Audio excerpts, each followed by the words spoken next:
The CDC has never done any study comparing one year to the next. They've never compared the full vaccine schedule to no vaccines or to partial vaccines. They just don't do that. We looked at every single patient born into my practice up to the point of that data set being closed. So we had 10 and a half years of data. It was published in the International Journal of Environmental Research and Public Health. And this was the largest real world patient data, vaxxed, unvaxxed. So then, to be clear, what you decided to do was, okay, but I do have a large group of children in my practice that use the CDC schedule. So I have all of the evidence that they provided. And then I have the other ones in my practice that didn't use the CDC schedule. And I can compare the two schedules that way. Is that basically what you decided to do?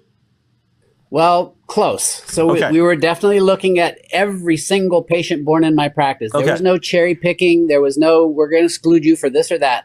Every baby born was looked at, and we looked at every single office visit. We stratified them according to the number of vaccines they had. Okay. So basically we had over 500 who had 0 vaccines, and then we had another 3,700 and some who had some vaccines. And what we found, Del, was actually even mind-boggling for myself. I mean, I had a sense, I've had a practice now for 14 years where parents get to decide. The one thing I am absolute on is informed consent. You, the parent, get to decide what gets injected into your baby, if anything.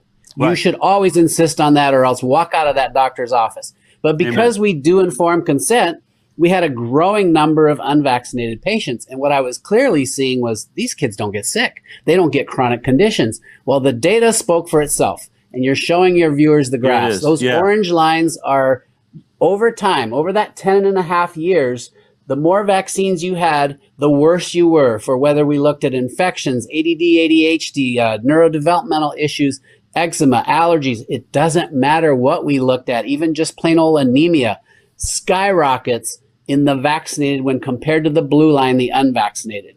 Wow. This data is so powerful that within 5 days of it being available online, they yanked my license. December 3rd, 2020, the Oregon Medical Board had an emergency meeting, suspended my license. I was supposedly a threat to public health.